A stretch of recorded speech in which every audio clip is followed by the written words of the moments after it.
Amigas y amigos televidentes, gracias por acompañarnos a partir de este momento. Hoy en Primera Impresión estarán con nosotros Viviana Aido, representante de ONU Mujeres en Ecuador, la señora Kathy Ward, embajadora del Reino Unido en nuestro país, Rocío Rosero, subsecretaria de Prevención y Erradicación de la Violencia hacia Mujeres, Niñas, Niños y Adolescentes de la Secretaría de Derechos Humanos, y Sebastián Palacios, asambleísta de Suma por la provincia de Pichincha. Hoy dedicaremos este espacio al Día Internacional de la Mujer y a todos los temas que esta conmemoración contiene. Interactuaremos en la siguiente hora a propósito de este tema y abordaremos temas como el empoderamiento y la erradicación de la violencia de género y el empoderamiento económico de las mujeres. Temas y personajes de esta mañana en Primera Impresión. Muy buenos días. Vamos, como siempre, a esta hora a recomendar la lectura de Diario El Telégrafo. El Telégrafo en esta mañana dedica precisamente su primera plana al Día Internacional de la Mujer. El Telégrafo dice: las mujeres se abren camino en un mundo inequitativo.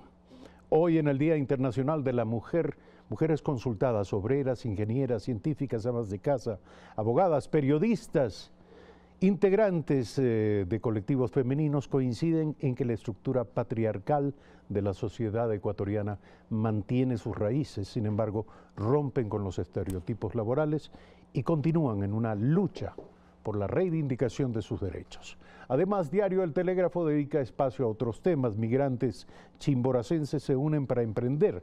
Ecuatorianos retornados de varios países están organizando una feria gastronómica de emprendimientos.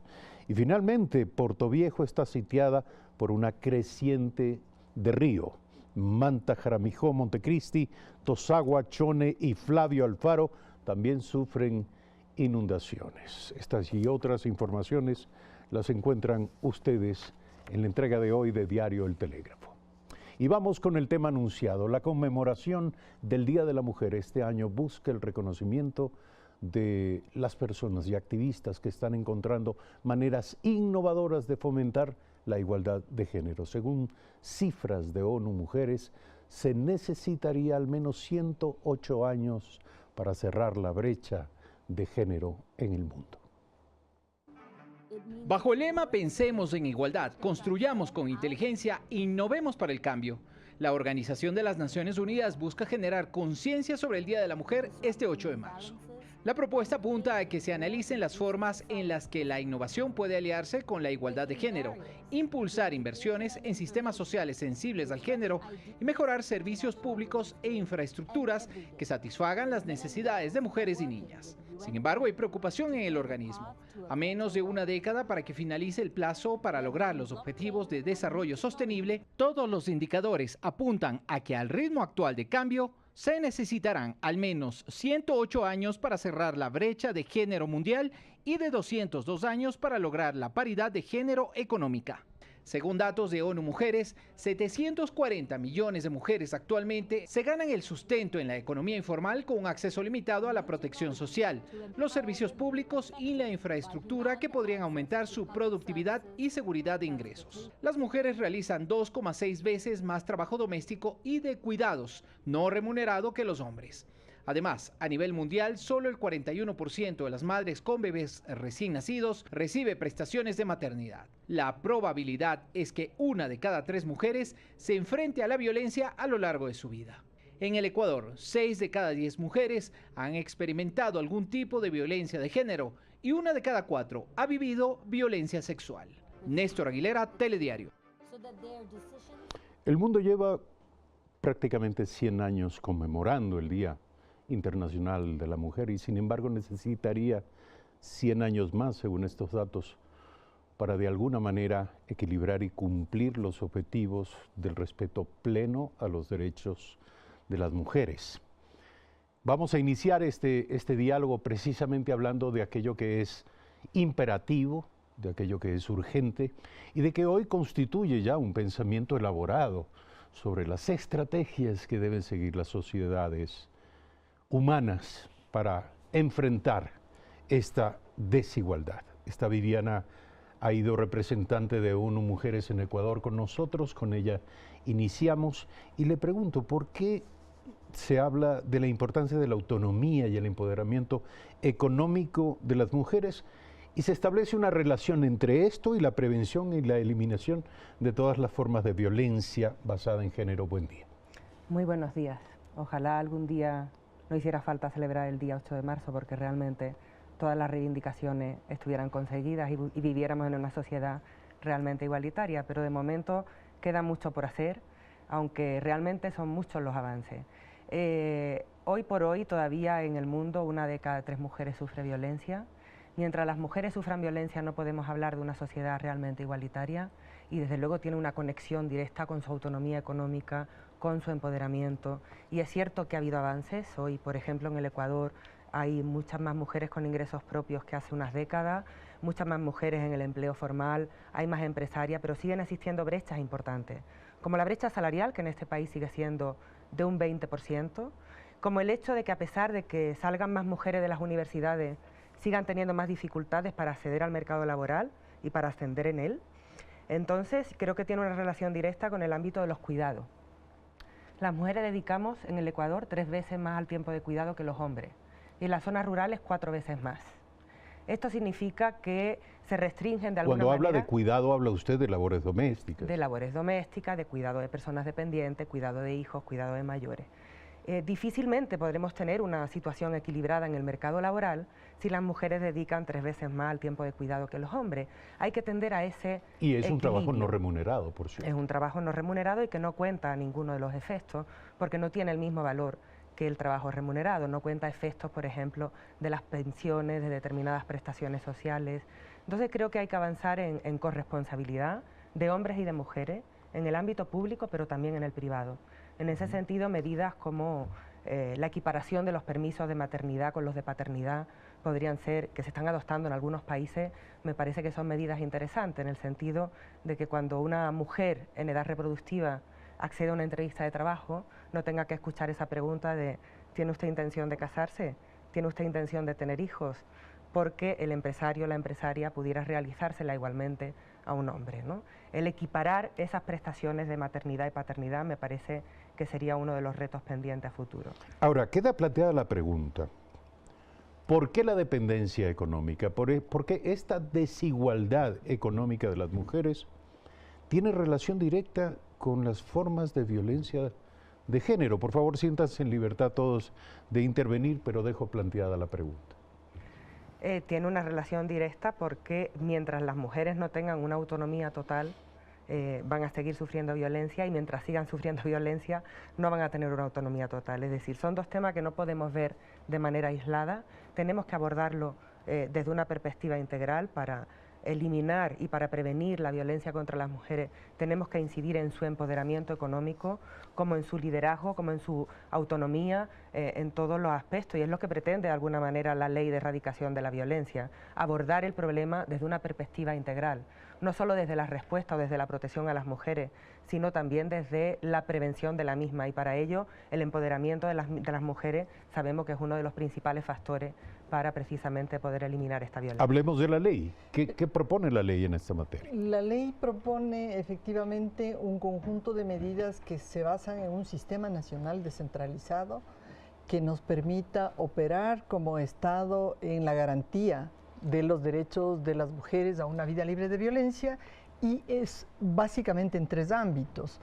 Prevención, que es muy importante por todo lo dicho, es decir, la creación de condiciones de igualdad de oportunidades, de mecanismos para que las mujeres puedan participar, realizarse, tener autonomía económica, son hechos fundamentales, y eso es cambio de patrones socioculturales.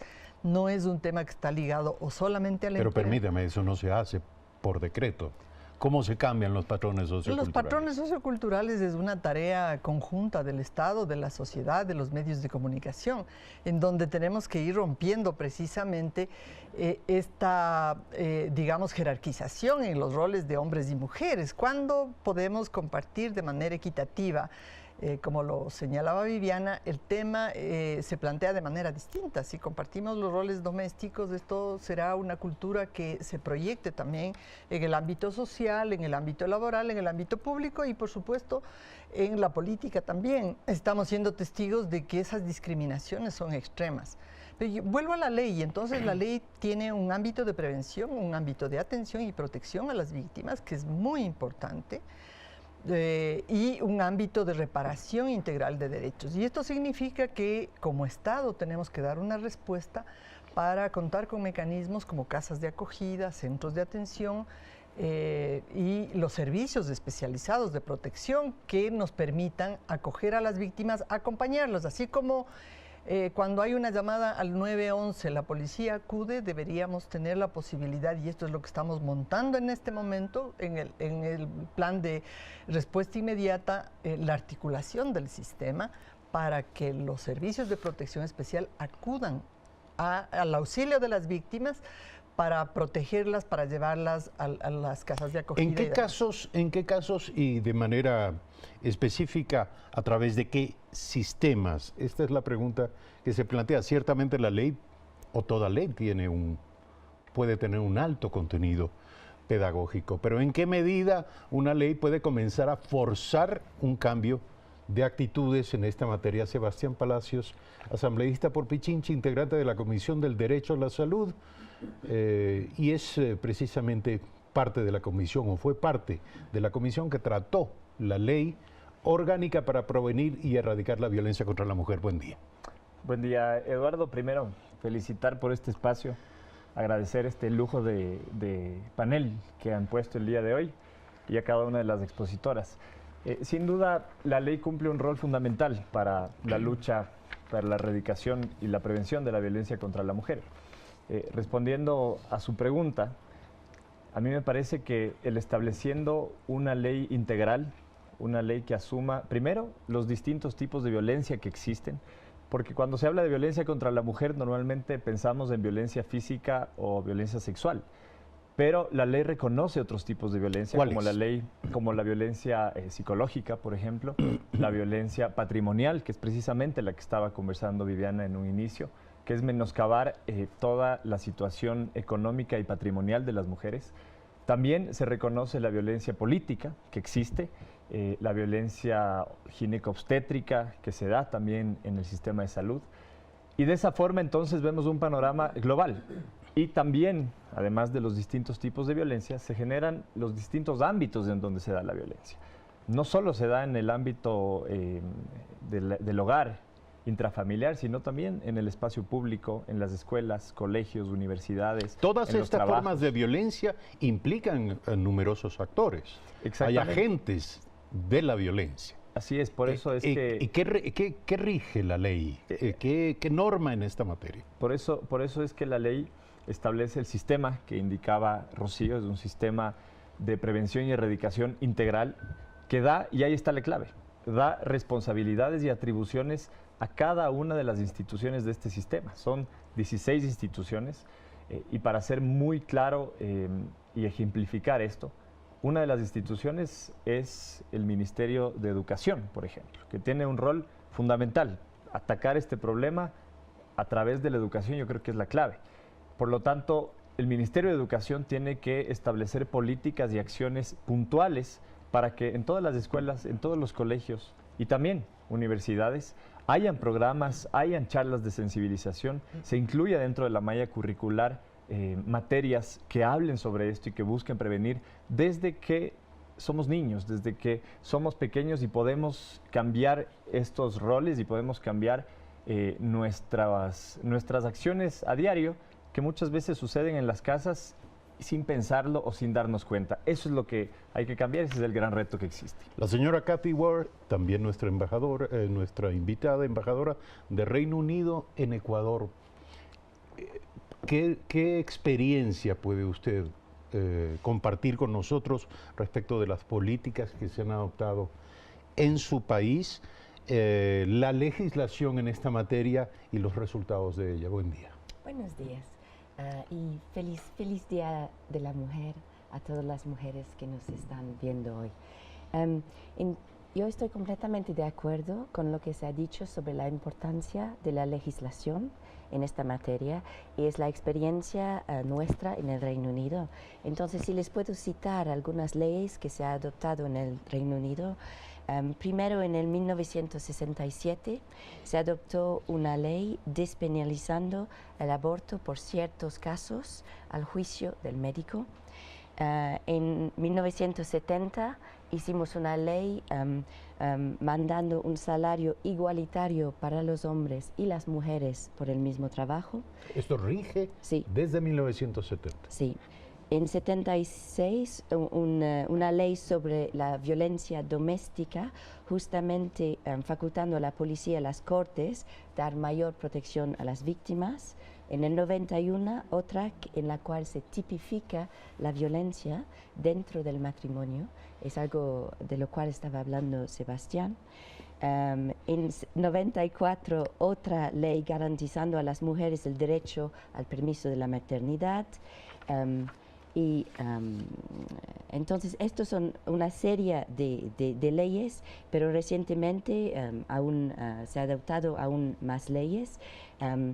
Hoy en día las empresas británicas están de más de 250 empleados, están obligados de publicar las cifras de brecha salarial en estas empresas. Entonces, ¿qué hace eso? Da un poco de vergüenza si la empresa tiene cifras mucho más malas que la otra. Entonces eso ha ayudado también. Pero todas estas leyes es todo un proceso que ha visto poco a poco la situación de la violencia contra la mujer evolucionando. Y hoy en día tenemos una estrategia de 4 años para terminar con la violencia contra la mujer y las niñas. Es una política nacional de prevención y acción con un fuerte financiamiento del gobierno. Es una política holística. Y creo que eso es muy importante y estamos viendo los resultados de esta política. Sobre eso quería preguntarle, son décadas ya de aplicación de las disposiciones de estas leyes. ¿Qué ocurre hoy en la sociedad inglesa? Entonces, hay ciertas desigualdades siguen, ¿no? Entonces, por ejemplo, nosotros tenemos una brecha salarial que es de casi el 19%. Pero otras cosas que a mí me animan mucho es, por ejemplo, el tema del embarazo adolescente, que es un tema muy fuerte, muy importante aquí, que el gobierno está tratando de tratar. Pues en el Reino Unido los embarazos adolescentes están en su tasa más baja en nuestra historia de país. Eso es de gran orgullo. ¿Y por qué eso? ¿Por qué tenemos este resultado? Porque hay una política nacional de educación sexual obligatoria en las escuelas. También mencioné esta ley de aborto de 1967 despenalizando en ciertos casos, y yo creo que violación de una niña, por ejemplo, es uno de los casos que miran los médicos con mucha atención. Entonces, todas estas políticas poco a poco dan sus frutos, pero es fruto de la legislación, un debate público, y es sumamente importante que todo el mundo se suma a este debate. Entonces, en las familias es muy importante que sea un debate de hombres y mujeres, no solo de mujeres, porque las mujeres somos la mitad de la población. Entonces, pero vemos con la historia de la lucha para los derechos de la mujer que es un proceso que toma mucho tiempo, como la lucha por cualquier derecho, pero tiene que ser una lucha de nuestra sociedad, porque queremos una sociedad más justa en la cual los derechos de mujeres y hombres están realmente defendidos plenamente. Decía usted que las mujeres son la mitad de la sociedad. Teníamos una querida amiga, Magdalena Dum, que decía que las mujeres en efecto son la mitad de la sociedad, pero son las madres de la otra mitad. Viviana Aido, parecería que cuando escuchamos este tipo de datos, estadísticas, de que 1 de cada 3 mujeres ha sufrido violencia de género, nos fijamos en la víctima, ciertamente, pero el origen está también en el victimario.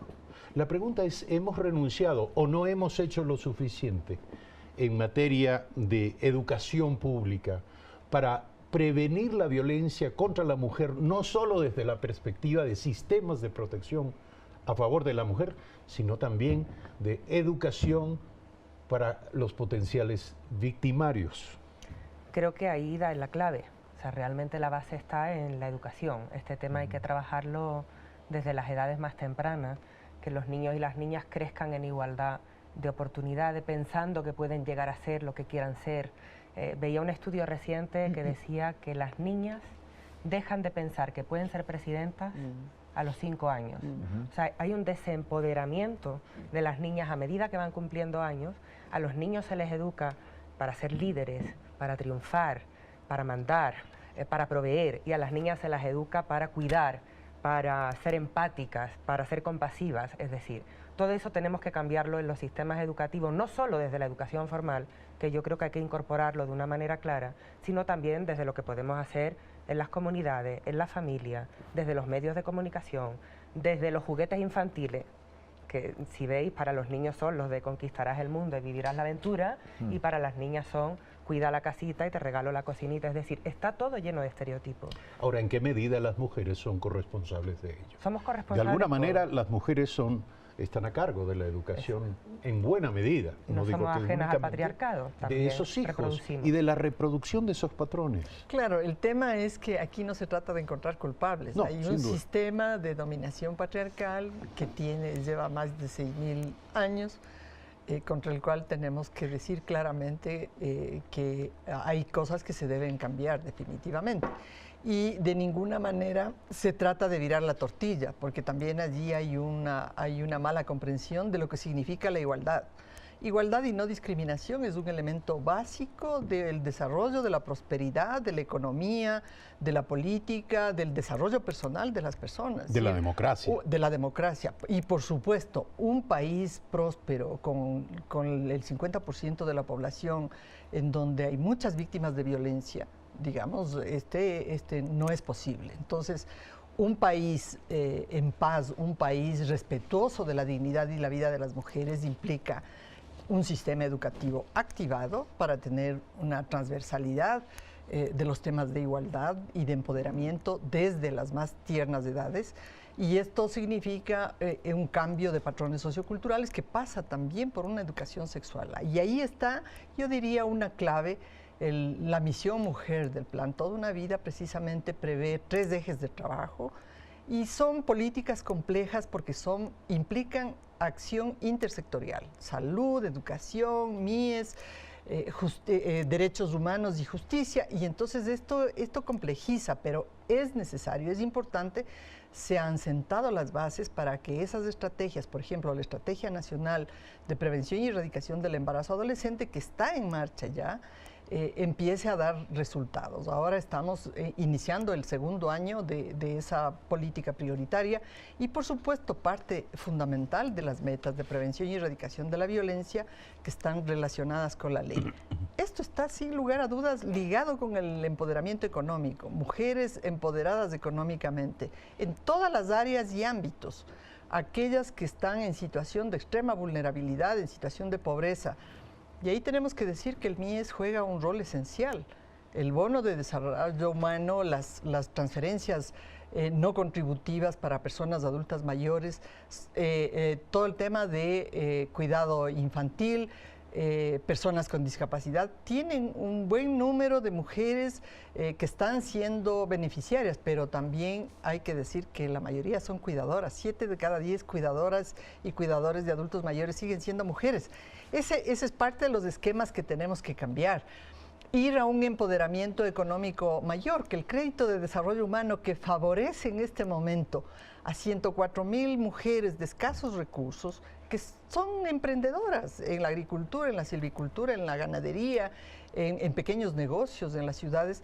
Eso es parte de un proceso social, cultural, de cambio económico, que no es solamente individual, sino que tiene también una incidencia en la comunidad, en la familia, en la crianza de los hijos y en el cambio de estos patrones de relacionamiento. Es un hecho que mayor independencia económica equivale a mayor capacidad para resistir la violencia de género por parte de las mujeres, pero yo quiero insistir en el tema de la educación. Me parece que no termina de estar muy claro, si me permiten, qué hay que hacer en esta materia. Y cuando hablamos de educación, no hablamos solo de educación formal, hablamos también de esta suerte de pedagogía pública que deviene de la aplicación de leyes, de normas, de códigos de conducta.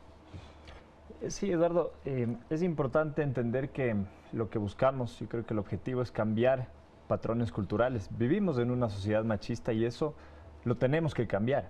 A través de la educación, sí, pero también a través de un compromiso de toda una sociedad. Viviana decía al inicio algo que es fundamental. Esta lucha no es solo de mujeres. En esta lucha nos tenemos que unir todos. A veces escucho hombres decir suerte a las mujeres en su lucha. No tenemos que desear suerte, tenemos que ser parte de la lucha. Y yo creo que ese es un concepto y es una clave para reducir esos 108 años que se mencionaban en el inicio.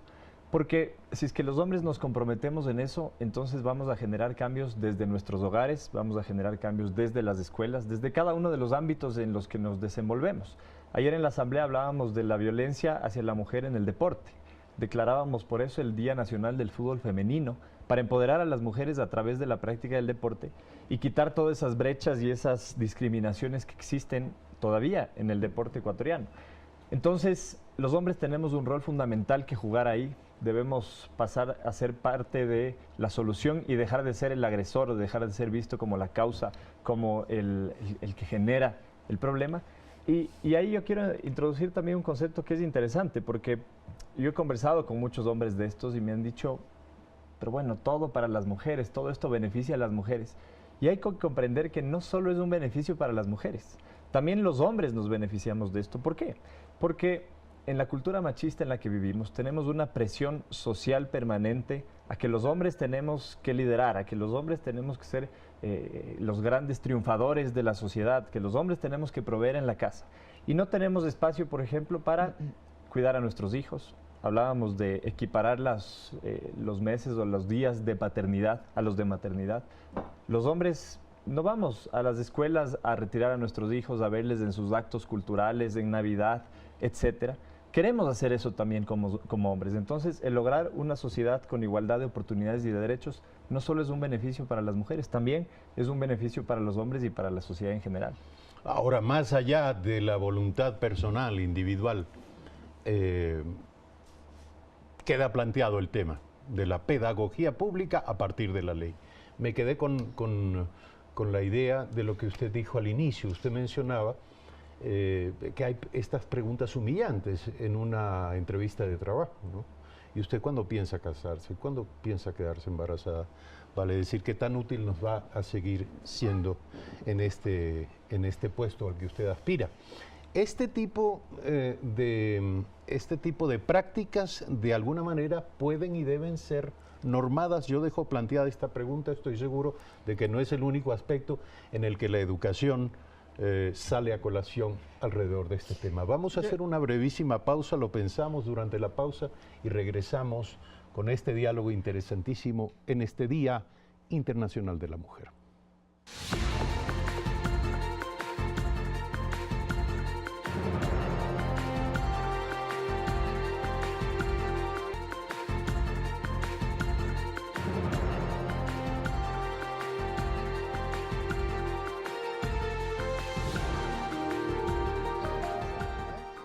Gracias, amigas y amigos, por seguirnos en todo el territorio ecuatoriano. Continuamos en este especial con nuestros invitados muy especiales, hablando del Día Internacional de la Mujer. Y había quedado planteado el tema del rol de la educación, no solo de la educación formal, sino del contenido educativo de las leyes y cómo esto debe traducirse en códigos, en prácticas de comportamiento que sean de alguna manera obligatorias por parte de aquellos que hoy por hoy, muchos de manera inconsciente hay que decirlo, son agentes de violencia y de discriminación hacia las mujeres. Uno de los ejemplos que espero recuperar además el espíritu de la conversación durante la pausa, que parece un programa paralelo, así que les invito a hacerlo a nuestros invitados. Pero uno de los temas a los que nos referíamos en este sentido es el que tiene que ver con las entrevistas de trabajo. Cada vez que una mujer va a pedir trabajo y es entrevistada por su potencial empleador, tiene que responder preguntas que resultan, hay que decirlo, humillantes y que deberían ser inadmisibles. Como, ¿cuándo piensa usted quedarse embarazada? ¿Piensa usted casarse?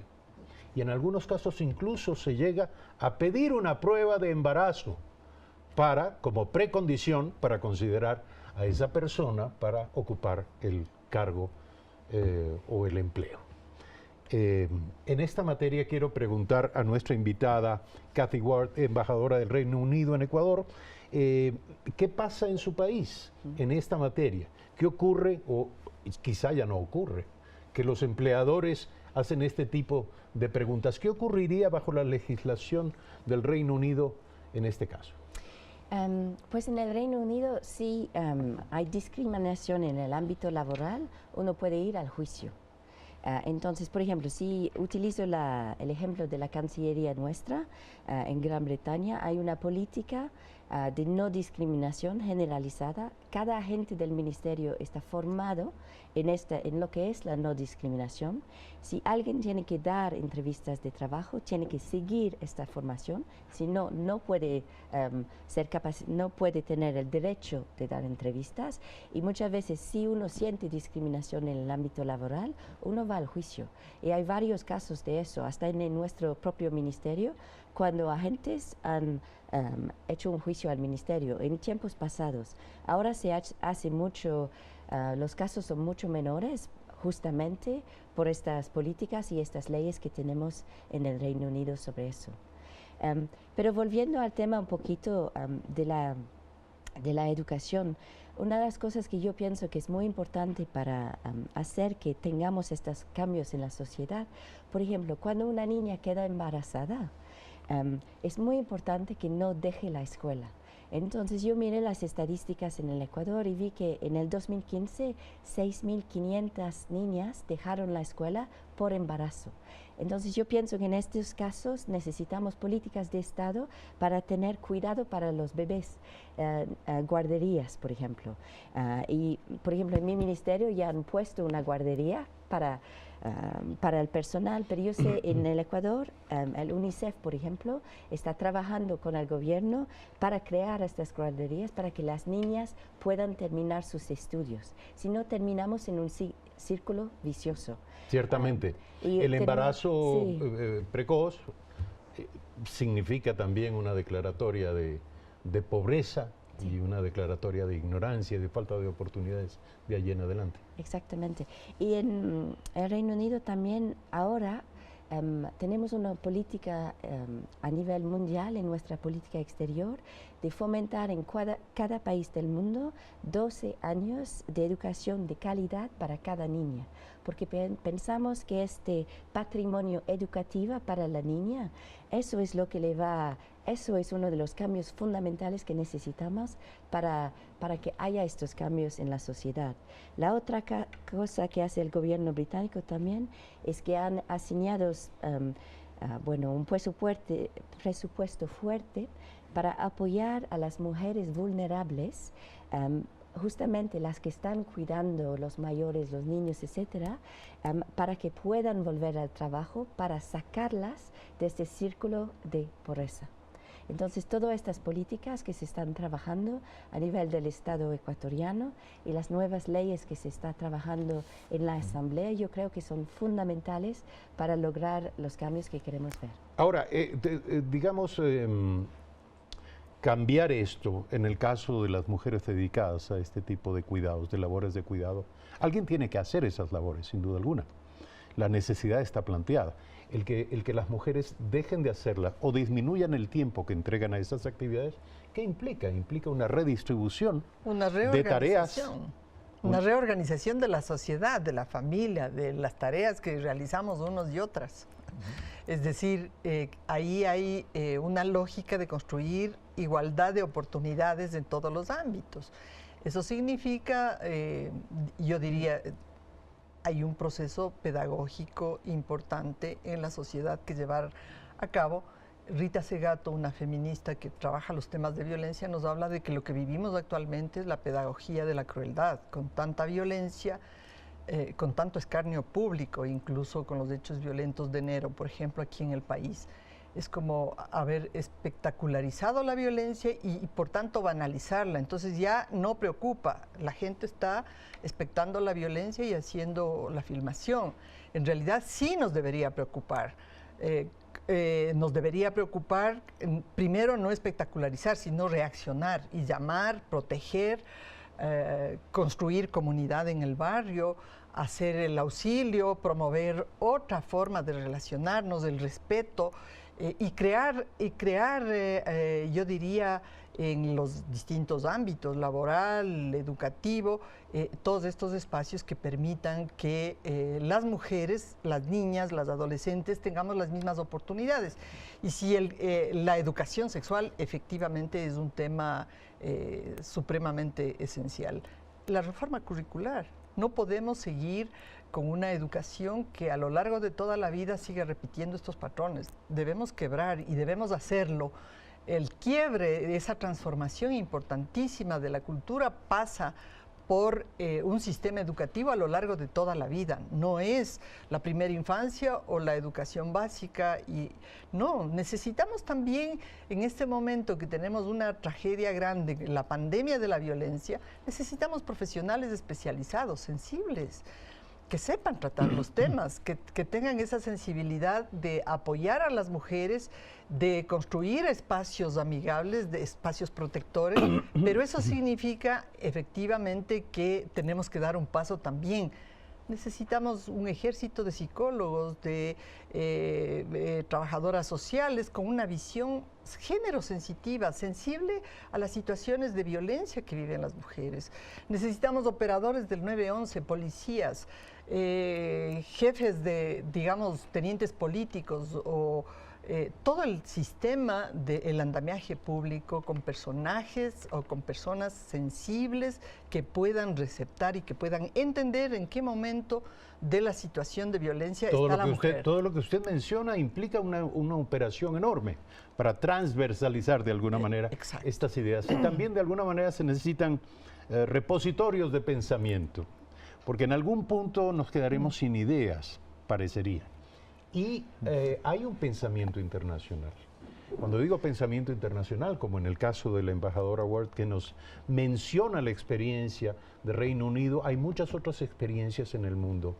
Estas ideas ya están sistematizadas, es decir, no hay justificación para que no se hayan incorporado de alguna manera a la legislación y también se traduzcan ya en modelos de educación pública. Bueno, desde 1979 tenemos la CEDAW, que es el Comité para la Eliminación de todas las formas de discriminación sobre las mujeres, que es la Carta Fundamental de Derechos de las Mujeres y que tiene carácter obligatorio para los países que la ratifican. El Ecuador ha ratificado la CEDAW, ha ratificado su protocolo facultativo. Creo que tiene un cuerpo normativo robusto de defensa de derechos de las mujeres. La igualdad de género está en la Constitución. Tenemos la ley contra la violencia, pero es que las leyes creo que hay que entenderlas como punto de partida, no como punto de llegada. No porque tengamos la ley todo se ha solucionado. Sin duda. Todo lo contrario, tenemos el marco que nos va a permitir actuar y lo importante es acelerar la implementación. Y ese es un problema bastante extendido en la región, la falta de implementación. Yo creo que América Latina y Caribe tiene las mejores leyes en materia de femicidio, nada que envidiar a la de los países nórdicos, tiene la Convención Belén do Pará, realmente el marco normativo es muy robusto.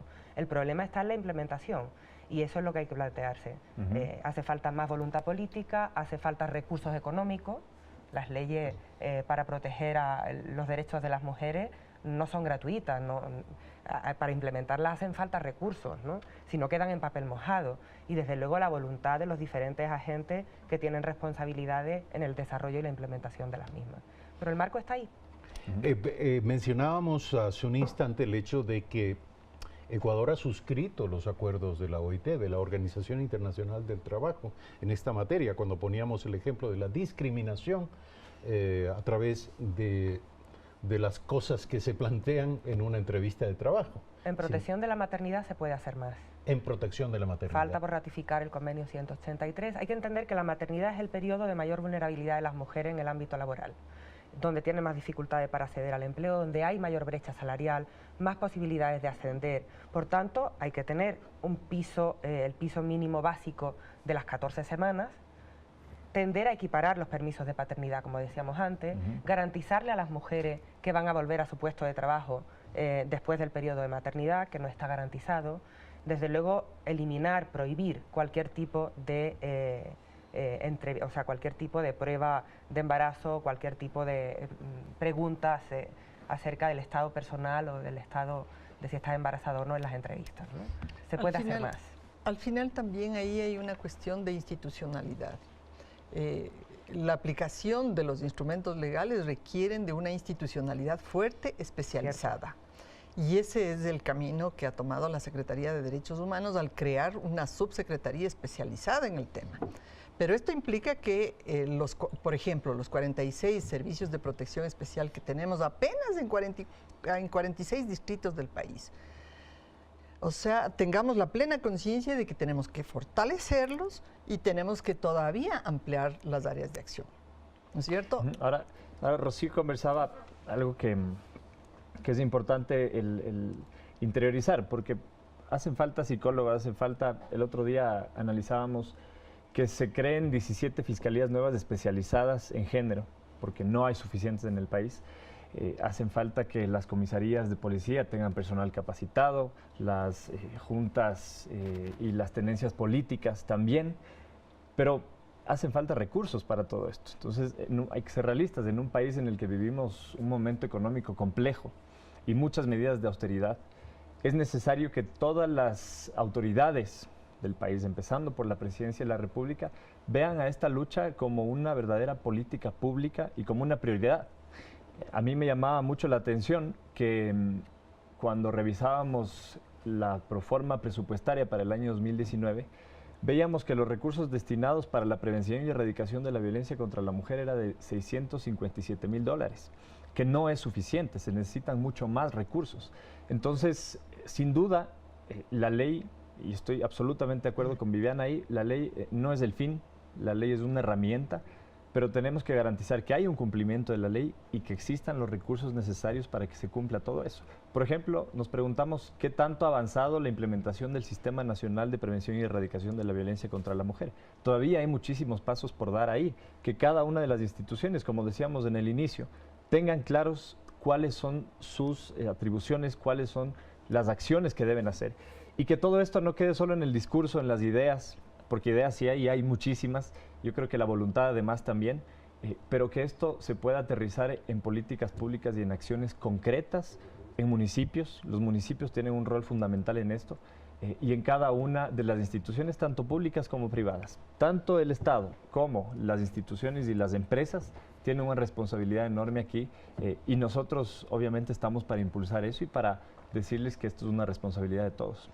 Creo que una cosa bien importante a propósito brevemente, del vamos sistema, a pasar a la última pausa. Es el tema de la interoperatividad entre las instituciones. Hasta ahora hemos tenido desarrollo dentro de cada institución, protocolos, talleres, cursos de capacitación, policía, fiscalía. Lo que hace falta en este momento es una interoperatividad más activa, de respuesta inmediata para las víctimas. ¿Pero eso demanda institucionalidad? Demanda institucionalidad, fortalezas en las institucionalidades y también coordinación, esfuerzos concretos de coordinación en territorios. Y lo que estamos planteando precisamente en el plan de respuesta inmediata es priorizar 20 territorios en este año para allí poner en funcionamiento el sistema con todo lo que se requiere. Porque no tenemos, digamos, en este momento más posibilidades, más recursos. También tenemos un equipo que no es todo lo que quisiéramos, ya es un equipo fuerte de 20 funcionarias de buen nivel, profesionales, técnicas especializadas, más el equipo de los servicios de protección especial y más nuestras aliadas de la sociedad civil, porque los centros de atención y las casas de acogida son elementos fundamentales de este sistema nacional de prevención y protección. Sabremos sobre qué consideraciones se hará esta prioridad en la medida de lo posible, pero esta es una pregunta que queda planteada para la última parte de este programa, luego de la siguiente pausa, cuando seguiremos hablando de este tema, el Día Internacional de la Mujer.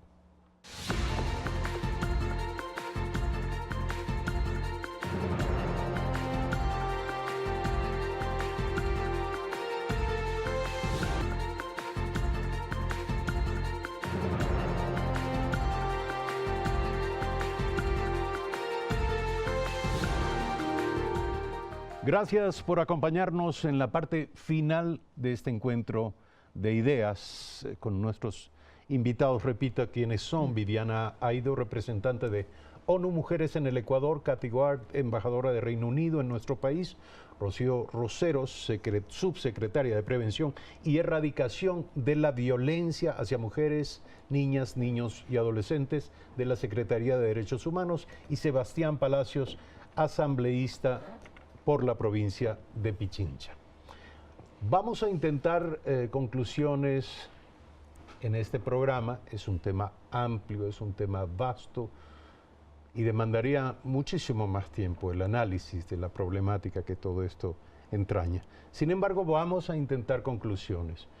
¿Qué queremos que quede en la mente de nuestras audiencias en un día como hoy tan importante respecto de este tema? Comenzamos con Viviana Aido. No, la carrera por la igualdad de género yo creo que está llena de obstáculos, pero es una carrera imparable. Y pienso que hay que trabajar porque este es un tema de derechos humanos, porque es un tema de justicia, porque es un tema de una desigualdad existente durante siglos que tenemos que ser capaces de resolver, y en pocas décadas estamos avanzando mucho.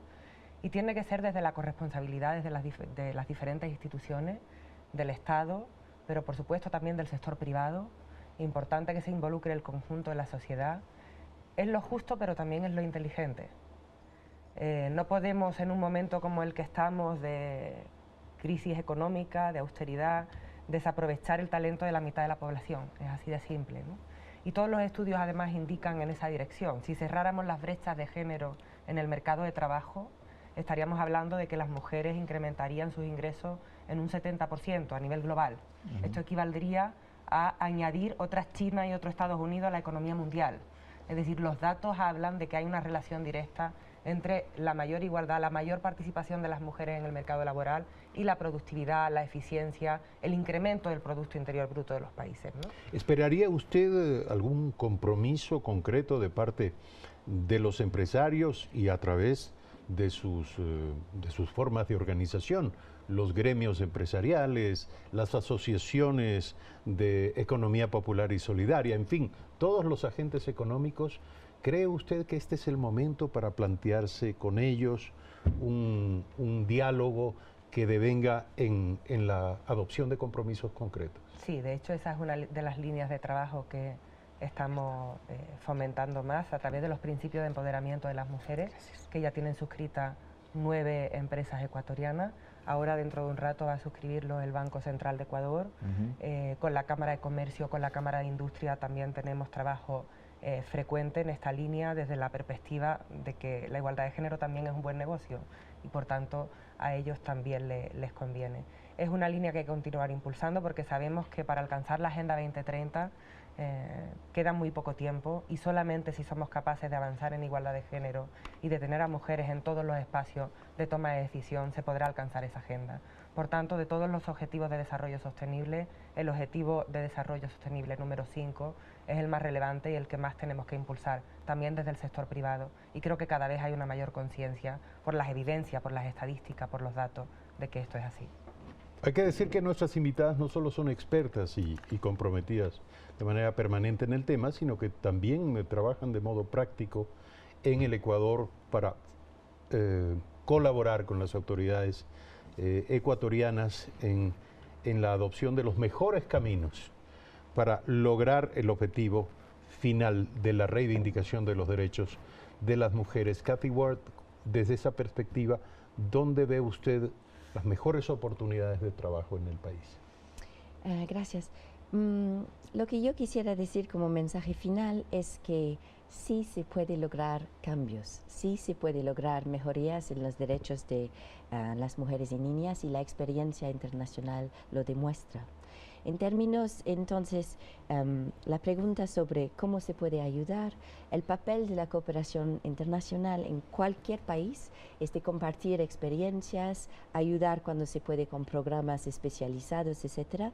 Y aquí en el Ecuador se ha creado con ONU Mujeres lo que se llama la Mesa de Género de la Cooperación Internacional, que actualmente preside la Embajada de Reino Unido. Y esta mesa se conforma de 31 embajadas, agencias de las Naciones Unidas y organizaciones de cooperación internacional, y estamos uniendo esfuerzos para apoyar las áreas en el país que hay que trabajar para mejorar el tema de derechos. Entonces estamos trabajando muy de la mano con el gobierno, y con Rocío y su equipo y el Plan Toda una Vida, y justamente es el Plan Toda una Vida que nos propuso hacer un calendario de actividades conjuntas para todo este mes de marzo, las del gobierno y de todas estas organizaciones, para demostrar este esfuerzo colectivo y el apoyo de la comunidad internacional. Entonces se trabaja muchísimos temas distintos, cada organización trabaja ciertos temas. Mencioné UNICEF trabajando, por ejemplo, el tema del embarazo adolescente. Tenemos Plan Internacional trabajando los derechos de las niñas, World Vision. Tenemos, bueno, ONU Mujeres trabajando todo lo que acaba de mencionar Viviana. Tenemos CARE también, que hace un trabajo buenísimo sobre la violencia contra la mujer. GIZ, la cooperación española. Tenemos la Embajada de Italia, bueno, la Unión Europea. Entonces, hay toda una lista, pero todos estamos ahí tratando de apoyar la acción del gobierno y de colaborar. Y sí, un tema dijo la pregunta también, ¿en qué se debería enfocar? Yo creo que necesitamos en el Ecuador un esfuerzo muy fuerte colectivo sobre este tema del embarazo adolescente, que ha aumentado en un 40% en el último 10 años. Eso no puede ser. Entonces, desde la Mesa de Género hay muchas agencias trabajando este tema para justamente ayudar con guarderías, etcétera, para que las niñas no dejen la escuela si les pasa eso. Gracias por esta información.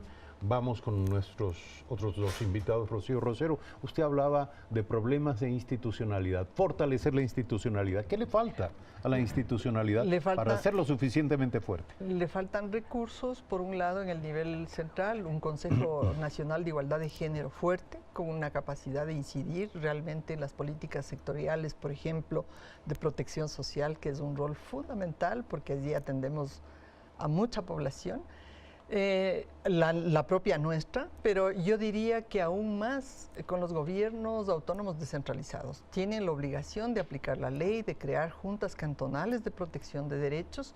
Cada junta cantonal especializada, nosotros hemos hecho un trabajo conjunto con el Consejo Metropolitano de Quito en este sentido. Cada junta cuesta $157,000 anuales.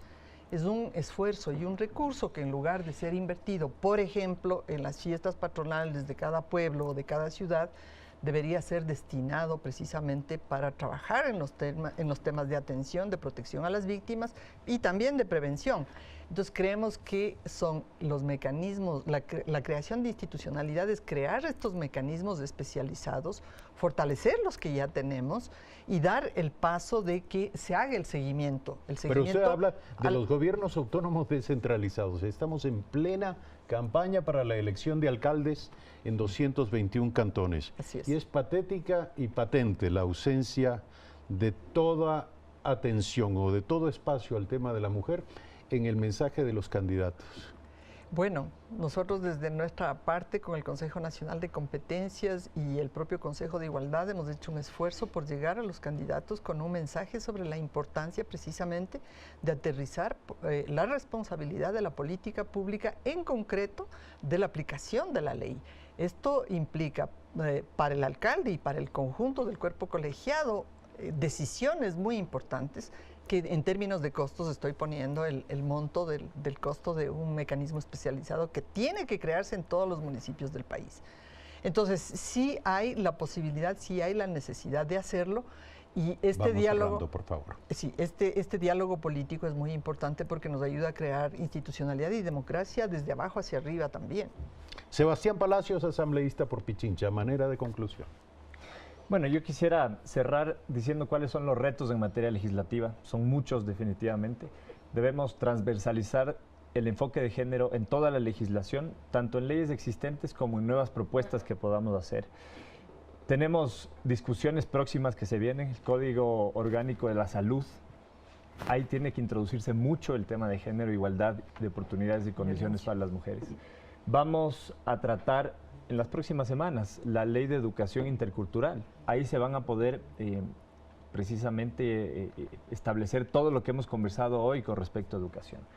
Pero se viene un debate, y es ya el segundo debate, en donde habrá ya una votación, sobre las reformas al COIP. Y ahí, en esa reforma, se plantea la despenalización del aborto en casos de violación.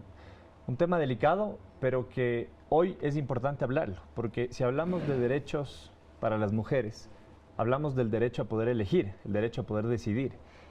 Y por lo tanto, no podemos irnos en contra de que una mujer que ha sido además violada, ha sido víctima de seguramente la experiencia más terrible de su vida, sea revictimizada enviándola a la cárcel porque aborta. O si es que decide abortar, tenga que ir a sitios clandestinos. Entonces, ahí viene un duro debate, debate necesario por lo menos. Es fundamental eso, y que dejemos de lado creencias religiosas, que dejemos de lado ideologías políticas. Aquí tenemos que hablar de derechos y ese tiene que ser el enfoque de la discusión. Creemos que eso se debe dar y yo espero que haya la responsabilidad absoluta dentro del Pleno de la Asamblea Nacional para reivindicar los derechos de las mujeres en esto que es sí delicado, lamentablemente, en la sociedad, pero que es necesario. Gracias a nuestras invitadas, gracias a nuestro invitado, gracias a ustedes por seguirnos. Más temprano una activista boliviana decía que hoy no hay nada que celebrar. Probablemente tenga razón, pero sí que conmemorar. Así que deseamos una feliz conmemoración a todas las mujeres. Un buen día.